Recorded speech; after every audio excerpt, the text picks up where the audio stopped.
Vamos a ir a Mateo capítulo 5, hoy nos toca el versículo 7.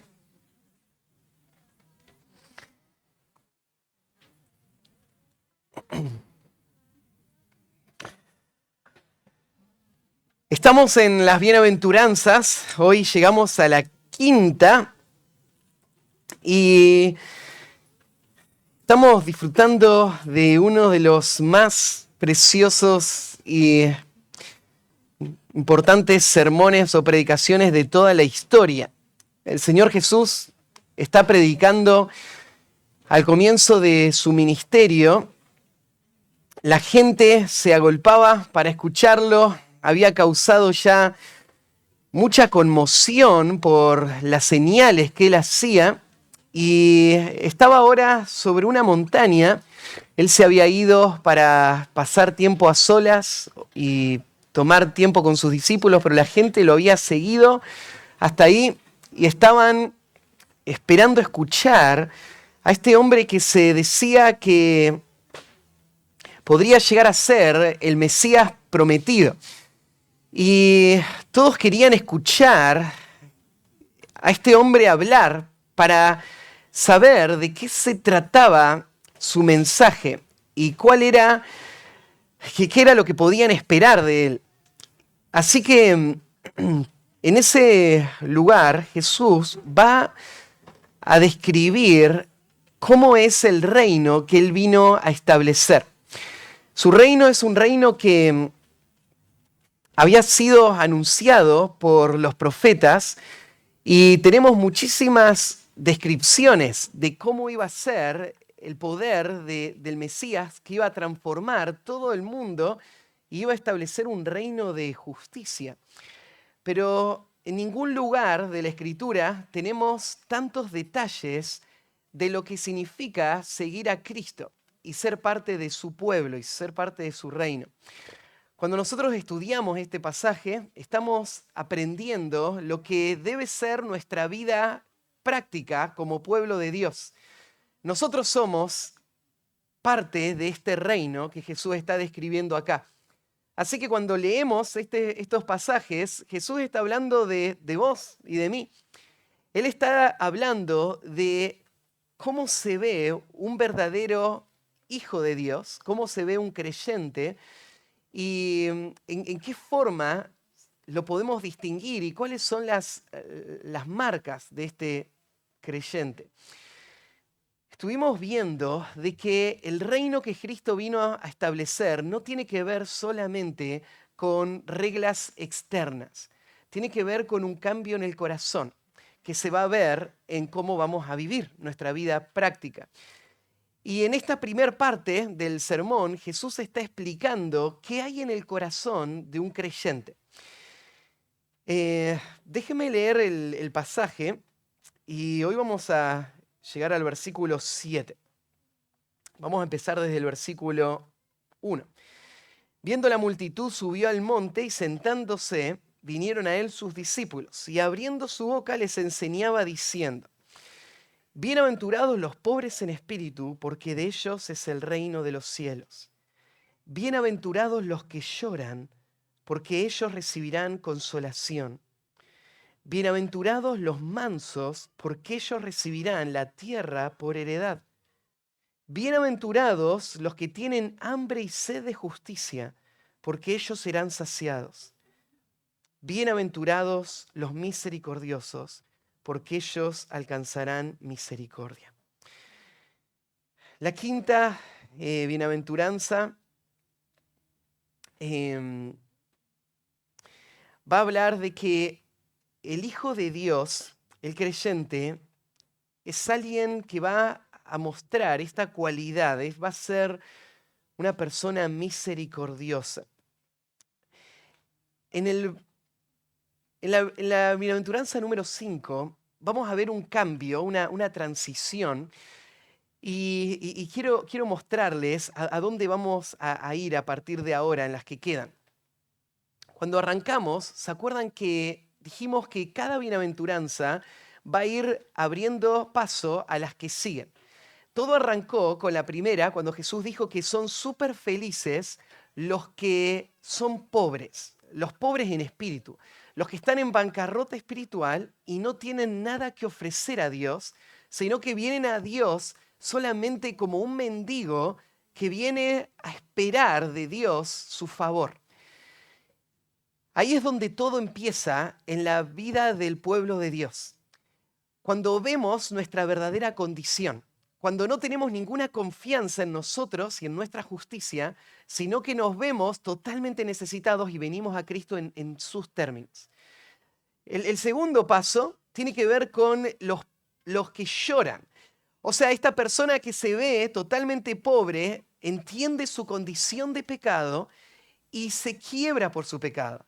Y emocionalmente, ¿no es cierto?, está compungida por un pecado que él entiende que deshonra a Dios, que le aleja de Dios. Y entonces su corazón está quebrado. No es solamente que él sabe algo, sino que ahora él se siente dolido por su pecado. Y decíamos, esto que estamos describiendo es algo que no pasa naturalmente. La gente sin Cristo, nosotros mismos nacimos sin entender nuestra verdadera condición. Y es un milagro, es la obra del Espíritu Santo que hace que una persona pueda ser un pobre en espíritu y pueda verse como Dios lo ve. Y en vez de tratar de promoverse a sí mismo y mostrar su propia justicia, él llegue a Cristo totalmente deshecho, sin nada que ofrecer. Y que una persona llore por su pecado, y no solamente llore por las consecuencias de su pecado, sino que llore por lo que el pecado es y por lo que el pecado ha causado delante de Dios. Esto es algo que Dios hace. La tercera era bienaventurados los mansos. Y esto está relacionado porque esta persona que sabe que no tiene nada que ofrecer, que se siente quebrantado por su pecado, ahora se da cuenta que no tiene ningún derecho que venir a reclamarle a Dios. Él no puede ofenderse porque Dios le haya tratado injustamente. Él no puede decidir cómo él quiere ser dirigido y qué es lo que él quiere para su vida. Él ahora que ha venido a Cristo como un pobre y un mendigo, se da cuenta de que ahora su vida entera está sujeta a Cristo. Que Cristo es el que va a determinar el rumbo de su vida. Y él viene en humildad a aceptar la voluntad de Dios. El próximo era bienaventurados los que tienen hambre y sed de justicia. O sea, esta persona que está en esta condición ahora va a estirarse por vivir una vida que sea agradable a Dios. Él sabe que él no puede ganar el favor de Dios con su esfuerzo, pero él anhela estar en una comunión íntima con Dios y estar en un buen estado delante de Dios. Y no solamente eso, él quiere comportarse de una forma que honre a Dios. Entonces, estas 4 bienaventuranzas con las que comenzamos describen esa obra que el Espíritu Santo hace en el corazón de una persona que pone adentro de su ser esta conciencia, este dolor, esta actitud, este deseo, esta sed, este hambre. Esto no es propio, no está en el corazón, pero el Espíritu Santo es el que se encarga de poner esto en el corazón y esto es el punto de partida. Porque esto es lo que hace que una persona pueda venir a Cristo y abrazarse a Cristo como su Salvador. Si esto no está en el corazón, no hay esperanza. Por eso es que son súper felices los que tienen estas características. Porque estos que tienen estas características son los que van a recibir el reino y van a disfrutar del reino. Ahora en la número 5 va a haber un pequeño cambio, porque lo que va a mostrar el Señor ahora es cómo esto que produce el Espíritu Santo adentro del corazón se va a ver reflejado en la manera en la que el creyente va a tener una serie de actitudes hacia los demás. El haber sido confrontado con su pecado, el haberse visto como Dios lo ve, el haberse humillado delante de Dios y el querer vivir una vida justa, ahora va a hacer que este hombre sea, y acá viene el primero, un hombre misericordioso. Es importante que unas esto con lo anterior, porque vamos a hablar más adelante que la única manera en la que una persona puede llegar a entender y a vivir esta realidad de ser un hombre misericordioso es si primero estuvieron las otras condiciones. Nadie va a ser misericordioso si no ha recibido misericordia antes.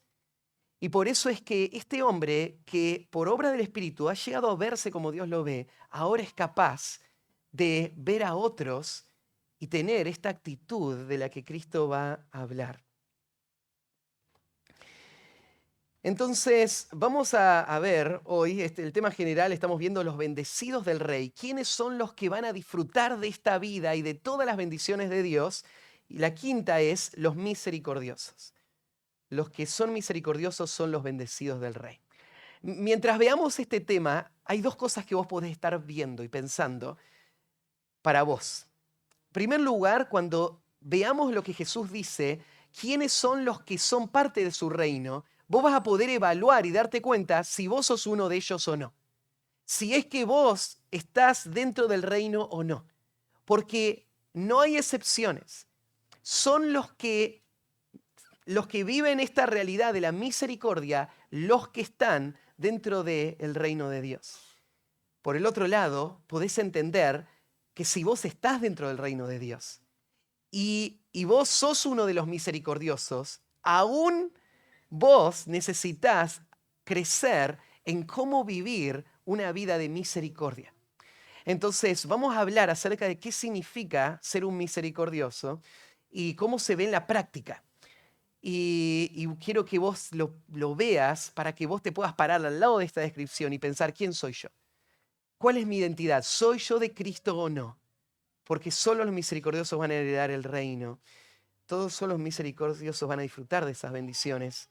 Y si es que lo sos, ¿cómo vas a vivir una vida que lo exprese más y más? Hay tres preguntas que vamos a hacernos. La primera pregunta es, ¿quiénes serán bendecidos por Dios?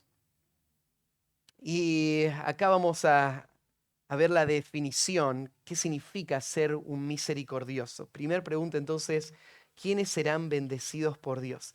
La bienaventuranza empieza como todas las demás, bienaventurados, y después agrega los misericordiosos. Ya hemos estado hablando una y otra vez de qué significa esto de bienaventurado.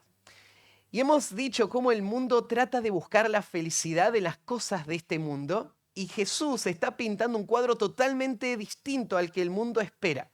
Porque Jesús va a decir que la verdadera bendición, el verdadero gozo, está en un lugar totalmente distinto al que el mundo lo busca. Todas las bienaventuranzas parecen una contradicción. Chocan de frente contra las expectativas que el mundo tiene. Todas las bienaventuranzas tienen un grado de ironía, porque parece algo que no puede ser. No lo esperaríamos, es algo contrario a cómo pensamos. Y esta no es la excepción. Acá Jesús está diciendo, súper felices son los misericordiosos. Mira, para el mundo, ¿quién es el súper feliz? Bueno, el súper feliz, entre otras cosas, es la persona que no tiene que enfrentar grandes problemas o dificultades. Y sumado a eso, sería la persona que no tiene que soportar o llevar las cargas de las dificultades que vienen sobre otras personas. El súper feliz sería la persona que vive en un mundo ideal, en un mundo donde no hay conflicto, en un mundo donde todo es favorable, en un mundo donde todas las personas son fáciles de tratar y donde no existe el dolor. Pero Jesús rompe ese esquema y dice, no, son súper felices las personas que no solamente pueden llevar el dolor propio, sino que aún más estas personas van a ponerse al lado de otros que están sufriendo para poder llevar las cargas que ellos están llevando y sufrir el dolor junto a ellos, al lado de ellos, y servirles a ellos en medio de ese quebranto. Estas personas son las personas verdaderamente felices. Un autor lo dijo así: el mundo considera que los que son bendecidos son los que están libres de problemas externos que atentan contra su propia paz. Pero Cristo dice aquí que son bendecidos aquellos que no solo están dispuestos a sobrellevar sus propios problemas, sino que están dispuestos también a llevar los de otras personas para ayudarles en las dificultades y acompañarles en sus momentos de dolor, aun si eso significa estar junto a ellos en medio de su situación y estando gozosamente dispuestos a auxiliarles. Entonces, Jesús ponga la palabra bienaventurado acá, de nuevo rompe con las expectativas. Y tiene que cambiar tus expectativas también. Porque si vos estás viviendo, te estás esperando una vida tranquila, tratando de proteger tus propios intereses, tratando de mirar para otro lado en medio de un mundo de dolor, sin que te afecte lo que está pasando ahí afuera, entonces nunca vas a disfrutar del verdadero gozo. Porque el verdadero gozo es para aquellas personas que salen de ese entorno seguro y entran en el dolor de otras personas para ponerse a su lado y servirles. Bueno, de esto se trata la palabra misericordia, ¿no? El concepto de misericordia lo vamos a estar viendo en muchos pasajes, pero se los resumo así. Hace referencia a una disposición de buscar el bien, ya sea físico y temporal o espiritual y eterno, de otras personas. Misericordia es la manera en la que el amor se expresa frente al sufrimiento de otra persona. Y nosotros estamos acostumbrados a esta palabra. Aparece muchas veces en el Nuevo Testamento. Ahora vamos a hacer un recorrido y ver un poquito más de cómo el Nuevo Testamento trata la palabra misericordia. Hay dos palabras que van de la mano en el Nuevo Testamento, que es la palabra gracia y la palabra misericordia. Las dos palabras tienen algo en común. Las dos tienen el sentido de que gracia y misericordia, ambas, muestran un favor a alguien que no merece eso que se le está dando. Las dos palabras, gracia y misericordia, tienen que ver con esto. Un favor, un regalo. Con una diferencia. La palabra gracia hace énfasis en el valor propio del regalo que se está dando. Gracia, ¿no es cierto?, pone el énfasis en lo precioso, lo grandioso que es lo que se le está dando a esta persona que no lo merece. La palabra misericordia está poniendo el énfasis en el estado en el que está la persona que está recibiendo este regalo. O sea, la palabra gracia habla del tesoro que se le está dando. La palabra misericordia muestra la condición en la que está esa persona que está recibiendo ese tesoro.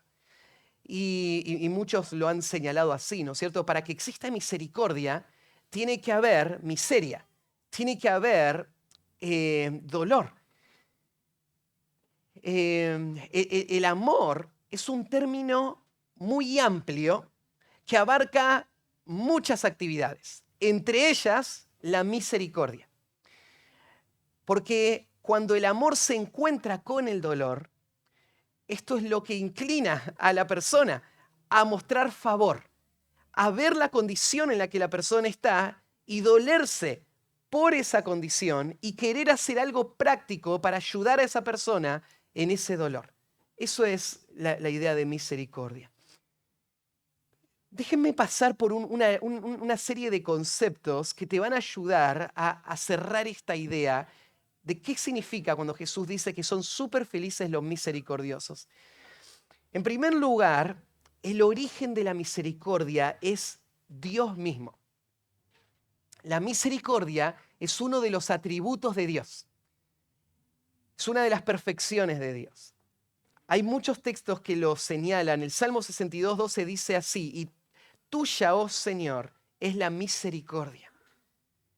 Tal vez el versículo más conocido está en Efesios capítulo 2, versículo 4. Después de mostrar la condición en la que estábamos antes de Cristo, Pablo ahí en Efesios 2:4 dice así: pero Dios, que es rico en misericordia, por su gran amor con que nos amó, aun estando nosotros muertos en pecado, nos dio vida juntamente con Cristo. Por gracia sois salvos. Ahí Pablo está diciendo que Dios es rico en misericordia. O sea, si vos tenés la imagen de un Dios frío, implacable, que está ansioso por destruir a todos los rebeldes, tenés una imagen totalmente distorsionada del Dios verdadero. Porque el Dios verdadero es un Dios que cuando ve el dolor, su corazón se conmueve. Cuando ve la miseria y las consecuencias que el pecado han traído al hombre y el destino eterno al que el hombre se dirige, todo su ser se conmueve. Y no solamente él siente el dolor, sino que de forma práctica él se estira por ir en rescate del hombre. La misericordia de Dios es la única razón por la que este universo no fue destruido en el momento en que el hombre cayó en el pecado. La misericordia de Dios es lo que explica la paciencia de Dios, que espera buscando al hombre una y otra vez, llamando al hombre para la salvación. Esto es lo que Pablo dice: Dios, que es rico en misericordia, por su gran amor con que nos amó, nos dio vida. No hay otra razón, no hay otra explicación. Es esto en Dios que mueve todo el plan de redención, la misericordia. No solamente la misericordia es parte del carácter de Dios, sino que la misericordia, por ser parte del carácter de Dios, ahora se presenta como una obligación espiritual para las relaciones del pueblo de Dios. Hay varios pasajes que nos muestran esta expectativa de que todos los que se identifican con Dios y se relacionan con Dios tienen que reflejar este mismo atributo, esta misma característica. Ahí en Colosenses 3:12 dice: vestíos pues como escogidos de Dios, santos y sin mancha, de entrañable misericordia, de benignidad, de humildad, de mansedumbre, de paciencia. O sea, si somos parte del pueblo de Dios, los escogidos de Dios, la misericordia tiene que ser lo que se manifiesta todo el tiempo en nuestra vida. Esta misma actitud que nos lleva, ¿no es cierto?, a conmovernos y a ir en búsqueda del que sufre. Ahí en Mateo 18, 33 y 34, tenemos la historia de estos. ¿Se acuerdan cuando Jesús le enseña a sus discípulos en cuanto al perdón? Y les dice cuántas veces tenemos que perdonar a nuestro hermano. Y cuenta la historia de este hombre que tenía una gran deuda y le fue perdonada, y después se encontró con otro que le debía mucho menos y él no le quiso perdonar a él. Y ahí en el versículo 34, 33 dice, cuando lo llama el rey y lo confronta, le dice: ¿no debías tú también tener misericordia de tu consiervo, como yo tuve misericordia de ti? Jesús está poniendo en la boca de este rey, en sus palabras, esta obligación moral. Todos los que han recibido misericordia deben también dar misericordia. Y como este hombre no dio misericordia, ahora va a ser atormentado. Este sería el segundo concepto.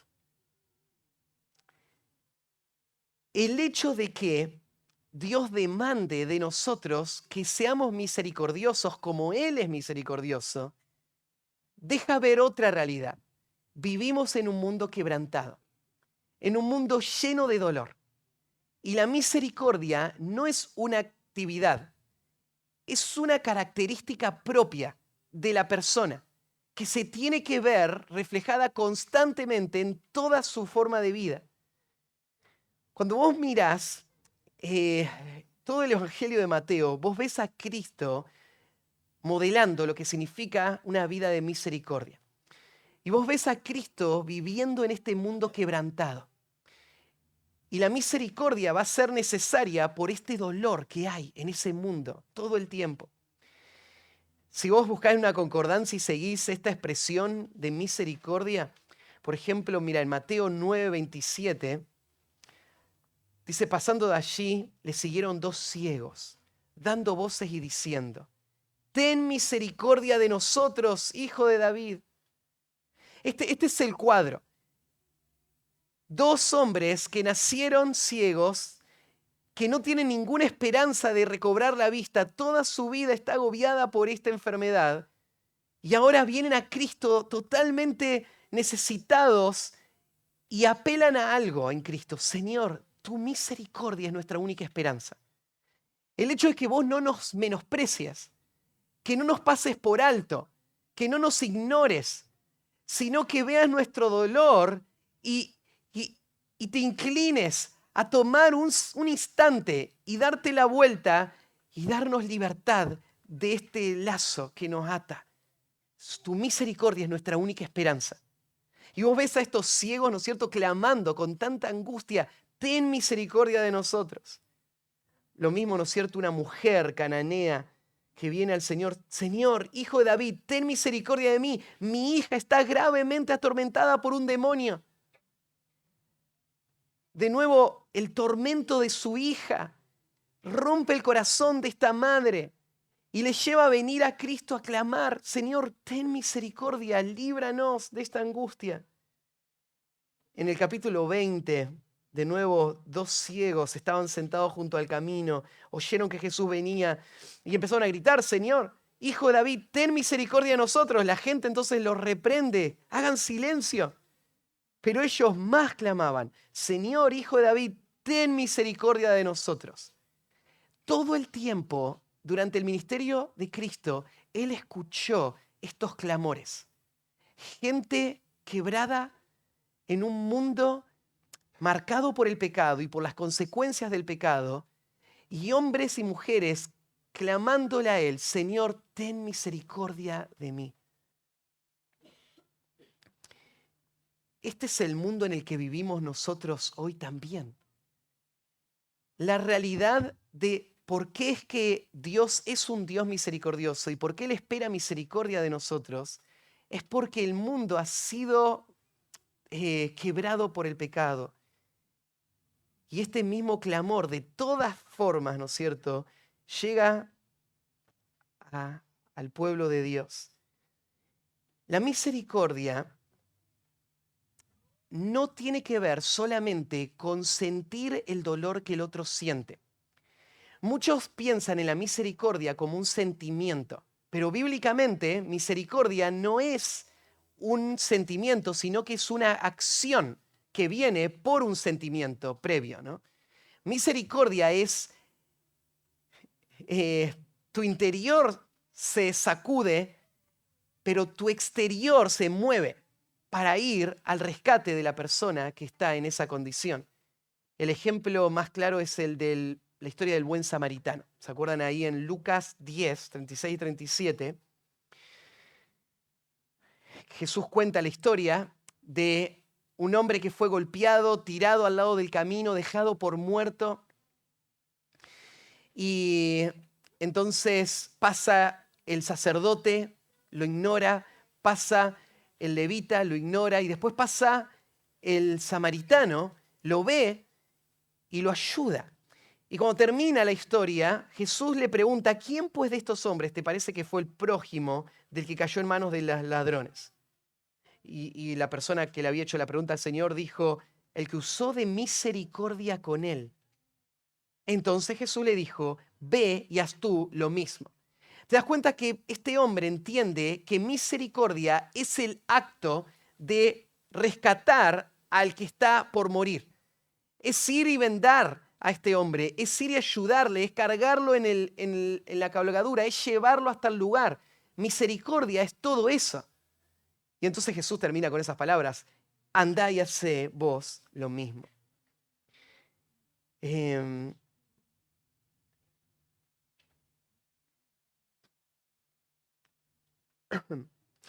Entonces la misericordia es ese ese acto que viene por causa de eso que pasa internamente.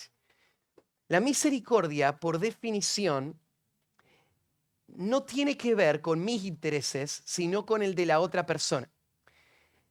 No sería misericordia si yo estoy ayudando a alguien, pero solo lo hago porque estoy por tener un beneficio por esa ayuda. Misericordia tiene que ver con la otra persona, tiene que ver con su dolor. Y yo voy a hacer algo para rescatar a esa persona. Por eso es que Jesús, en Mateo 6, confronta a los fariseos que hacían muchas cosas por otros, pero lo hacían solo para ser vistos por ellos. Y entonces Jesús los acusa de hipócritas y le dice a los discípulos que cuando ellos den limosnas, no hagan tocar trompeta delante de ellos, como hacen los hipócritas en las sinagogas y en las calles para ser alabados por los hombres. De cierto os digo que ya tienen su recompensa. Mas cuando tú des limosna, no sepa tu mano izquierda lo que hace tu derecha, para que sea tu limosna en secreto y tu Padre que ve en lo secreto te recompensará en público.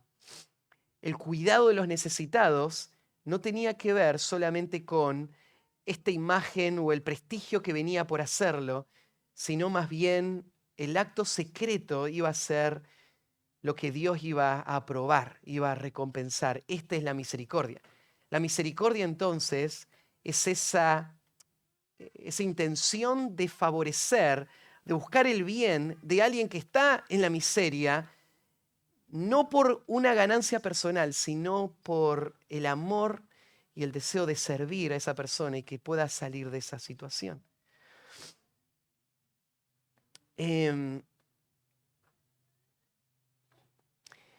Por ser parte de el carácter de una persona, la misericordia no se muestra en forma selectiva, sino que se muestra en forma indiscriminada, aún a los que me maltratan.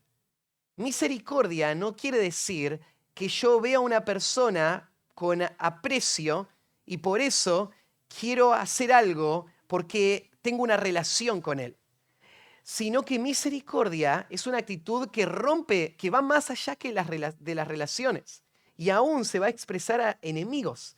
Ahí en Lucas 6, 35 y 36, Jesús dijo así: amad pues a vuestros enemigos y haced bien y prestad, no esperando de ellos nada, y será vuestro galardón grande y seréis hijos del Altísimo, porque Él es benigno para con los ingratos y malos. Y el versículo 36, sed pues misericordiosos, como también vuestro Padre es misericordioso. Dios es misericordioso y esto significa que Dios es bueno para los ingratos y malos. Misericordia entonces no tiene que ver con que Él es mi amigo, sino tiene que ver con que esto es mi naturaleza, esto es el carácter propio. Y entonces se expresa frente a la necesidad, aunque esta persona sea ingrata y mala, ¿sí? Porque así es como Dios actúa, así es Dios misericordioso para con nosotros. Yo les decía que Jesús modeló para nosotros lo que significa vivir en esta vida de esta manera, como un hombre misericordioso. Podríamos pensar en Jesús teniendo compasión y sanando a los enfermos. Todo el tiempo el ministerio de Jesús estuvo rodeado de necesitados y de gente que él ayudaba. Y la misericordia de Dios de Cristo se veía en eso, ¿no es cierto? En una ayuda práctica. La misericordia de Jesús se veía también en el dolor que él sentía por el pecado de los hombres y su intención de rescatarles y de librarles de esa condición. Mira, la vida de Cristo estuvo tan marcada por la misericordia que Jesús estuvo constantemente rodeado de personas que estaban en esta condición. Para la gente de esa época, la gente que estaba en la miseria era gente marginada, era gente que se dejaba a un lado, gente con la que no se compartía. Entonces era tanto lo que Jesús demostraba la misericordia que hacía que él todo el tiempo esté rodeado de esta gente. Y eso llevaba a que Cristo sea menospreciado y sea tomado por un amigo de publicanos y pecadores. Todo el tiempo rodeado de enfermos y de gente que era despreciada por estar esclava de los pecados y de los vicios más horribles. ¿Y qué hacía que Jesús esté en medio de eso? Jesús es Dios. Su santidad rechaza el pecado. Pero lo que hacía que Jesús esté ahí en medio de esa gente era la misericordia. Este es Jesús. Él es nuestro ejemplo. Cuando vos pensás qué significa ser un misericordioso, en Él es que tenés que pensar. Ser un misericordioso significa ser una persona que está constantemente enfocada en el dolor de otros, lo cual hace que esté rodeada de ellos y esté constantemente demandado por sus situaciones. Mira, cuando estamos definiendo esto de qué significa ser misericordioso, todos sentimos la culpa de vernos tan lejos de lo que Cristo fue. Porque nuestra vida tan ocupada en nuestras propias tareas, aún nuestras tareas religiosas, nos hacen insensibles y nos alejan de las necesidades. Muchas veces hasta nos justificamos, ¿no? Y pensamos, pero yo tengo otras cosas que el Señor me ha dado para hacer. Y entonces no hay tiempo, no hay recursos. No puedo ocuparme de todo un mundo que está quebrado. Si no, mi vida va a estar arrastrada por las necesidades de las personas. Y entiendo esa tensión. Pero muchas veces esa tensión nos ha llevado a justificar nuestra indiferencia. Y Jesús lo que está diciendo acá es que solamente los misericordiosos son los que tienen derecho a considerarse parte del reino de Cristo. Porque así es Dios y así son sus súbditos. Esta es una de las condiciones que evidencia nuestra verdadera naturaleza espiritual. Para el mundo, la misericordia es algo que no tiene ninguna relevancia. Más bien es visto como un vicio o algo innecesario. En todas las culturas ha sido así. Vos podés ayudar a personas, pero siempre atrás hay intereses, ¿no? Siempre hay un beneficio personal atrás de esa ayuda. Vos podés ayudar a las personas, pero siempre hay un límite hasta dónde vas a ayudarle, ¿no? Lo vas a ayudar mientras no perjudique tu estabilidad, tus comodidades. Entonces, misericordia es algo que el mundo no entiende y no vive. Y es algo que todos nosotros nos vemos tan lejos de lo que Cristo es. Pero como decía al principio, la misericordia es la condición. Y a partir de ahí es la característica que debemos seguir cultivando y en la que tenemos que vivir toda nuestra vida. La falta de misericordia es más bien la característica de un mundo rebelde y que camina hacia su destrucción. Ahí en Romanos capítulo 1, en el versículo 28, se empieza a describir cómo el pecado va llevando cada vez más bajo a esta sociedad. Y llega el versículo 31, el punto más bajo de todo el camino a donde lleva el pecado. Dice así: necios, desleales, sin afecto natural, implacables, y termina, sin misericordia. Cuando vos ves a un mundo sin misericordia, lo que estás viendo es un testimonio de a dónde lleva el pecado y la decadencia del pecado. Un mundo individualista donde no hay amor real. Y Cristo acá está hablando de su reino. Está describiendo: son bienaventurados los misericordiosos. Entonces, ¿quiénes serán bendecidos por Dios? Bueno, los que viven esta característica. Los que pueden ver el dolor y están inclinados a entrar en el dolor de personas y a servirles en ese dolor de forma práctica, en una actitud de renuncia personal. La segunda pregunta que vamos a responder es, ¿de qué manera serán bendecidos por Dios? Estas personas, ¿cómo van a ser bendecidas? La segunda parte del versículo dice, porque ellos alcanzarán misericordia. La razón por la que son súper felices es, y esta es la expresión, porque ellos y solo ellos van a recibir misericordia. La expresión alcanzarán misericordia no da a entender de que ellos con sus fuerzas van a lograr obtener la misericordia. Alcanzarán misericordia está en una voz pasiva en griego, dando a entender estas personas van a recibir misericordia. Entonces la idea, ¿no es cierto?, es estas personas están dando misericordia y ellos van a ser los que reciban misericordia. Esta misma idea aparece en muchos pasajes, aún desde el Antiguo Testamento. En 2 Samuel 22:26 dice así, con el misericordioso te mostrarás misericordioso y recto para el hombre íntegro. Ahora, ¿qué significa esto de que solamente los que muestran misericordia son los que reciben misericordia? Te voy a decir lo que no significa. No significa que haciendo actos de bondad vas a recibir un día el perdón de Dios y la salvación. Como la Iglesia Católica lo entiende, ¿no? Si yo muestro misericordia, Dios me va a dar misericordia. O sea, si yo me esfuerzo para servir a otras personas, Dios un día me va a dar a mí el perdón que yo tanto necesito. Pensar así es perder totalmente el sentido del concepto de misericordia. Porque si yo estoy sirviendo a otra persona solamente para salvarme del juicio futuro, eso no es misericordia. Eso es solamente mérito, ¿no? Es acumular mérito para lograr tener mi salvación. Entonces Jesús no está diciendo que tenemos que mostrar misericordia para entonces lograr ganar la misericordia que Dios tendría para conmigo. Lo que Jesús está diciendo es algo completamente opuesto.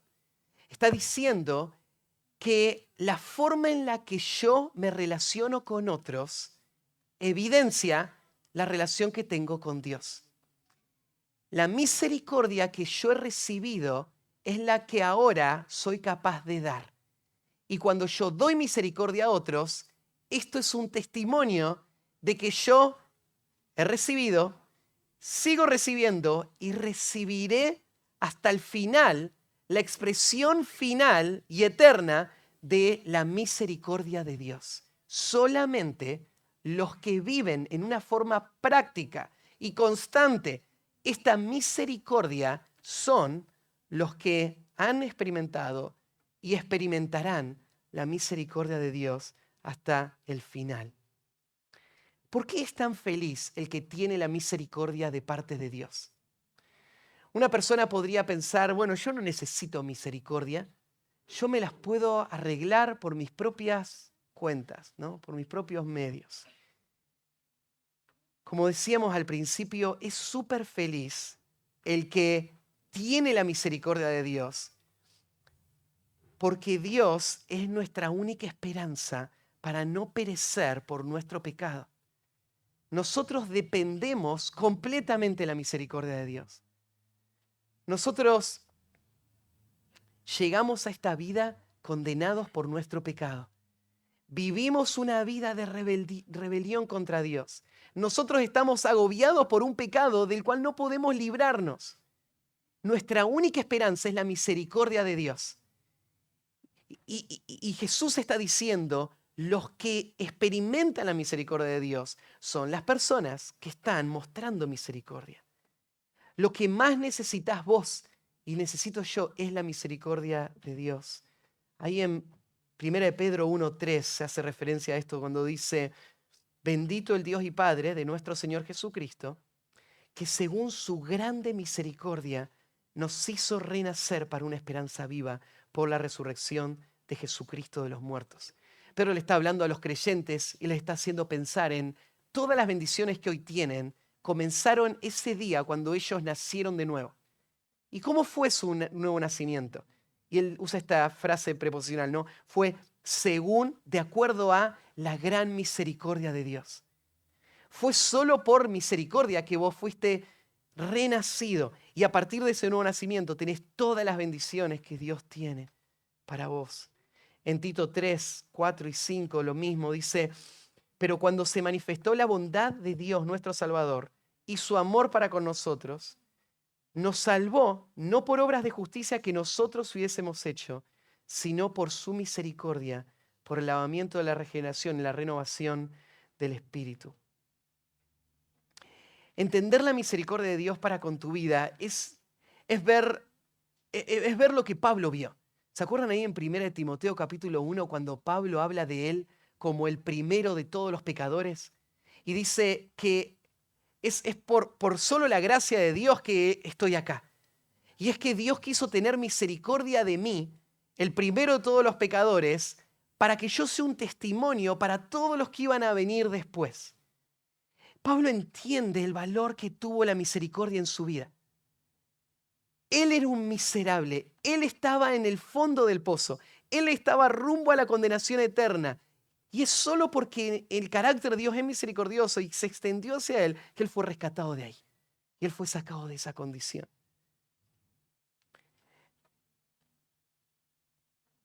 No solamente necesitamos misericordia para el momento de nuestra conversión. La misericordia la necesitamos constantemente todos los días de nuestra vida. Porque aunque hemos sido perdonados de nuestro pecado, nuestra condición sigue siendo de pecadores que ofendemos a Dios constantemente. Entonces, ahí en Hebreos 4:16, el autor de los Hebreos dice, acerquémonos pues confiadamente al trono de la gracia para alcanzar misericordia y hallar gracia para el oportuno socorro. O sea, el pueblo de Dios depende de la misericordia de Dios constantemente. Y nos acercamos al trono de Dios con esta expectativa. Señor, ten misericordia de mí. Ten misericordia de mí. Y el Señor nos rescata una y otra vez.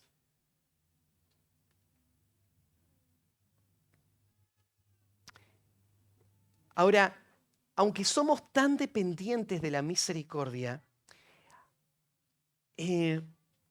decíamos, hace un momento estaba pensando en esta relación. Son los que tienen misericordia los que van a recibir misericordia. Estas dos cosas son inseparables. Ahí en Santiago 2:13 dice así, porque juicio sin misericordia se hará con aquel que no hiciere misericordia, y la misericordia triunfa sobre el juicio. Una persona que no muestra misericordia puede estar evidenciando nunca haber conocido él mismo esa misericordia de Dios. El salvo es misericordioso porque primero alcanzó misericordia y por eso se comporta de acuerdo con lo que él mismo recibió de parte de Dios. La misericordia que nosotros podemos mostrar a personas que están en esa situación de miseria viene por la conciencia de nuestra condición y lo que Dios hizo por nosotros.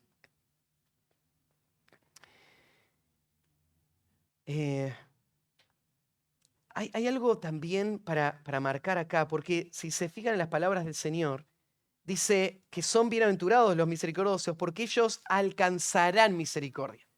Está hablándolo como algo futuro. Hasta ahora yo hablaba, ¿no es cierto?, de la misericordia que necesitábamos para nuestra salvación. Pero la misericordia es algo que seguimos necesitando y es algo que tiene una perspectiva futura también.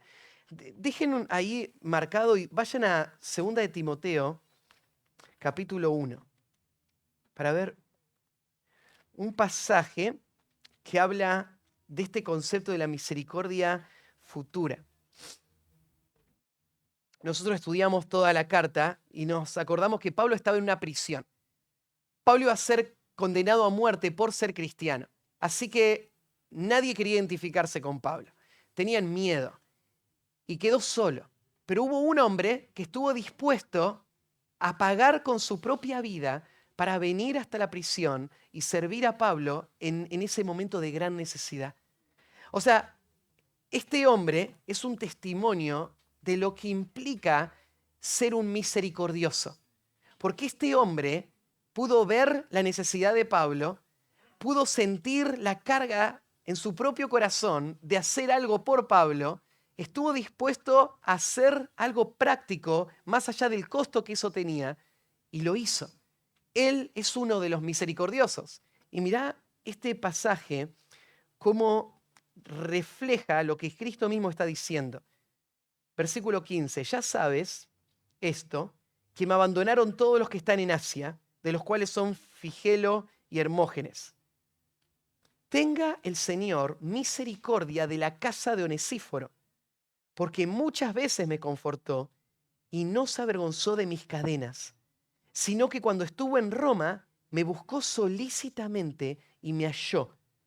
Concédale el Señor que halle misericordia cerca del Señor en aquel día. Y cuánto nos ayudó en Éfeso, tú lo sabes mejor. ¿Viste la oración que está haciendo Pablo acá? Esta oración o este deseo que él tiene por este hombre es un testimonio de lo que Cristo dijo. Los misericordiosos son los que alcanzan misericordia. Y él está viendo a un hombre que mostró misericordia en este momento de gran necesidad. Y entonces Pablo está diciendo que este hombre sea recompensado, que el favor de Dios esté sobre este hombre, que Dios no le dé lo que merecen los pecados de este hombre, sino que le dé su bendición, su amor, sus beneficios, su gracia, su favor, ahora y también en aquel día. Lo que Pablo tiene en mente es el día del juicio, cuando este hombre esté delante del trono de Cristo. Y ese día, Cristo no le dé a este hombre de acuerdo a sus fallas, sino que le dé su favor eterno. Y lo va a hacer Cristo, y Pablo está seguro que él lo va a hacer, porque este hombre es un hombre misericordioso. De esto está hablando el Señor. Las personas que viven vidas misericordiosas son las personas que experimentaron la misericordia de Dios, la reciben cada día y un día cuando estén frente al Señor en el juicio final o ahí para rendir cuenta, el Señor les va a dar también su misericordia y ellos van a recibir el favor eterno de Dios. ¿Quiénes son los que reciben esto? Bueno, los que son parte del pueblo de Dios. O sea, los misericordiosos. Por eso es que está haciendo esta relación. ¿De qué manera serán bendecidos entonces por Dios los misericordiosos? Con misericordia. Y no hay términos tan preciosos como esto. El pensar en que Dios te mira con favor más allá de tu condición y de tu pecado, y que te va a mirar de esa manera eternamente, y que te va a tratar en el día del juicio final de esa manera, es el consuelo, es la seguridad más grande que tenemos, porque la misericordia de Dios es lo que más necesitamos. ¿Y de quién es ese tesoro? ¿Quién puede reclamar que yo soy uno de los que están bajo la misericordia de Dios? Son todas las personas que viven la misericordia práctica hacia otros. Eso nos lleva a la tercera pregunta. La tercera pregunta es esta: ¿cómo disfrutar de esta bendición de Dios? ¿Quiénes serán bendecidos por Dios? Los misericordiosos. ¿De qué manera serán bendecidos por Dios? Con misericordia. ¿Cómo disfrutar de esta bendición de Dios? Si la misericordia es lo que más necesito. Y solamente tiene que ver con estas personas que muestran misericordia. ¿Cómo puedo vivir una vida de misericordia práctica constante? Lo primero que tenés que entender es que la misericordia no es una condición natural del hombre. Vos no podés apelar a la misericordia del corazón del hombre, porque en el hombre esto no está. Todos nosotros nacimos esclavos del pecado. Nos amamos a nosotros mismos, vivimos para nosotros mismos. No hay misericordia en nuestro corazón. Por eso es que la misericordia aparece en quinto lugar dentro del proceso. Sí, gracias, Titi. La misericordia aparece en quinto lugar dentro del proceso. ¿Se acuerdan? Primer bienaventuranza, los pobres en espíritu, los que lloran, los mansos, los que tienen hambre de sed de justicia y ahora los misericordiosos. La misericordia es solamente para aquellos que han recibido misericordia de Dios. Por eso es que la vida cristiana no es una serie de regulaciones, reglas y requisitos para poder aplicar y dar a la medida de un hijo de Dios, sino que la vida cristiana tiene que ver con algo que pasa en el corazón. Hay un cambio en cómo yo me veo a mí mismo, cómo veo a Dios, cómo recibo de Dios el favor que ahora permite que yo pueda vivir mi vida práctica en una forma que le honre a Él. Entonces, ¿cómo yo voy a mirar con misericordia a otro cuando yo me entiendo suficiente en mis propias fuerzas? ¿Cómo yo voy a dar misericordia a un enemigo que me hiere cuando yo nunca lloré por mi propio pecado y yo creo nunca haber afectado a nadie en la manera que yo fui afectado? ¿Cómo voy a ser paciente y seguir sirviendo a personas que no muestran ninguna gratitud mientras yo esté pensando que tengo derecho de ser tratado de forma justa? ¿Cómo voy a mostrar misericordia y forzar mi corazón a mantenerme en el cuidado de pecadores y cuidando mi corazón cuando yo no estoy estirándome por una vida que refleje a Dios mismo? Nada de esto apela, ningún sentido tiene. Es imposible. Entonces, ser un misericordioso requiere el nuevo nacimiento. Ser un misericordioso requiere que vos te humilles delante de Dios y vengas a Dios en sus términos para clamar a Él por misericordia como uno de esos mendigos, esperando de Él que Él te rescate del pozo en el que vos estás por tu pecado. Y cuando vos venís en esos términos, entonces llega la bienaventuranza número 5. Pero quiero que entiendas también que no solamente tenés que pensar que lo que necesitas para ser misericordioso es el nuevo nacimiento. Quiero que entiendas otro principio. Vamos a ver rapidito 3 pasajes. Mateo 9, versículo 10 al versículo 13. Mateo 23, 23 y 24. Y Lucas 10, 36 y 37. Mateo 9, 10, Mateo 23, 23 y Lucas 10, 36. Los 3 pasajes tienen algo en común. Los 3 pasajes muestran el contraste entre la misericordia y la falta de misericordia. Y van a mostrarnos los 3 pasajes lo que hay atrás de la falta de misericordia en un mundo religioso. Yo les decía que nosotros como creyentes tenemos que luchar por vivir de acuerdo a la misericordia que Dios demanda de nosotros. Y hay un enemigo que va a atentar contra esa vida de misericordia. Y el enemigo de la vida de misericordia es la espiritualidad de los ritos, que abandona la compasión.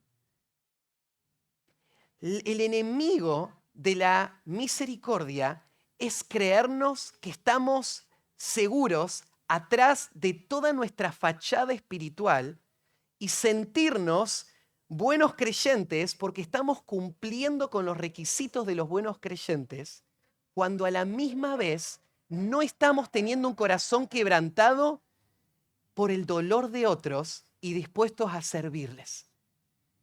Ese es el gran enemigo con el que tenemos que luchar. Míralo en estos 3 pasajes. En Mateo 9, versículo 10, dice, y aconteció que estando él sentado a la mesa en la casa, he aquí que muchos publicanos y pecadores que habían venido se sentaron juntamente a la mesa con Jesús y sus discípulos. Cuando vieron esto los fariseos, dijeron a sus discípulos, ¿por qué come vuestro maestro con los publicanos y pecadores? Al oír esto Jesús les dijo, los sanos no tienen necesidad de médico, sino los enfermos. Id pues y aprended lo que significa, misericordia quiero y no sacrificio, porque no he venido a llamar a los justos, sino a pecadores al arrepentimiento. Mira, acá vos tenés un grupo de religiosos que ostentan su justicia con todos los requisitos y regulaciones que ellos se impusieron. Y entonces ellos se muestran como hombres muy sacrificados por la vida piadosa. Y Jesús les dice, lo que Dios quiere es la misericordia y no el sacrificio. O sea, ¿no quiere Dios que vivamos vidas santas? Sin duda. Pero estos hombres estaban usando la santidad como una excusa para no mostrar misericordia. Veían a Jesús rodeado de publicanos y pecadores y decían, Jesús se va a contaminar, la ley demanda que nos mantengamos puros. ¿Y Jesús qué dice? ¿No entienden que lo que Dios quiere es la misericordia? Atrás de un caparazón de religiosidad estaban vacíos de la esencia, de lo que Dios realmente demandaba de ellos. La misericordia es lo que muestra y manifiesta al verdadero Hijo de Dios y la forma en la que Él se conduce. El pasaje de Mateo 23, lo mismo. Mirá, hay de vosotros escribas y fariseos, hipócritas, porque diezmáis la menta y el eneldo y el comino y dejáis lo más importante de la ley, la justicia, la misericordia y la fe. Esto era necesario hacer sin dejar de hacer aquello. Guías ciegos que coláis el mosquito y tragáis el camello. Estas personas decían, bueno, somos rigurosos con nuestra obediencia a la ley. Entonces diezmamos todo lo que tenemos, contamos los granitos para no desobedecer a Dios. Pero atrás de eso hay una vida vacía de amor, que no está dispuesto a mostrar misericordia al quebrantado. Y entonces esa religiosidad los aleja de los necesitados. Y Jesús los confronta y le dice, ustedes se colan el mosquito y se tragan el camello. O sea, está bien, sigan dando el diezmo, pero no creas que por dar el diezmo Dios está aprobando tu vida espiritual. Porque tu vida espiritual se ve en la misericordia constante y práctica, el amor con el que vos te conducís en medio de las relaciones cotidianas. Ahí es donde se ve la realidad. Y estos hombres estaban ciegos a esa realidad. Y estaban guiando a todos los demás al mismo precipicio, ciegos a esa realidad. El último pasaje es el de Lucas 10, 36 y 37, y acá es donde se trata la historia de la parábola del buen samaritano, donde un hombre le preguntó, ¿cuál es el mandamiento más importante? Jesús le dijo, amar a Dios y amar al prójimo, y él le pregunta, bueno, ¿quién es mi prójimo? Y Jesús responde con esta historia, con esta parábola, y termina en los versículos que ya les leí antes, pero en toda la parábola vos podés ver qué significa hacer misericordia, porque va a decir, el samaritano es el que hizo misericordia, ¿no? ¿Y qué es hacer misericordia? Bueno, hacer misericordia tiene que ver con ver la necesidad, responder con compasión, o sea, hay una actitud en el corazón frente a la necesidad. En tercer lugar, responder de manera práctica para aliviar y asistir esa situación. Y en cuarto lugar, hacerlo más allá de los prejuicios o barreras que haya que me alejan de esta persona que tiene la necesidad. Porque eso fue lo que hizo el samaritano, ¿no? Él usó de misericordia. Él vio a un hombre, fue movido a misericordia, se acercó, le limpió, le cargó, le llevó, aún que él era un samaritano y el otro era un judío. Entonces, Jesús usa esta historia para confrontar a la religiosidad falsa y superficial de su época, para mostrar qué es lo que Dios espera de su pueblo. Lo que Dios espera no es solamente que cumplamos y nos veamos como buenos cristianos, sino que lo que espera es que eso se haga práctico a la hora de ver necesidades y suplir necesidades, más allá de las barreras que pueden estar distanciándome de las personas que están en esa condición. Entonces, ¿cómo puedo mostrar misericordia a los que sufren a mi alrededor? Es la pregunta que nos tenemos que hacer. Pienso dos categorías.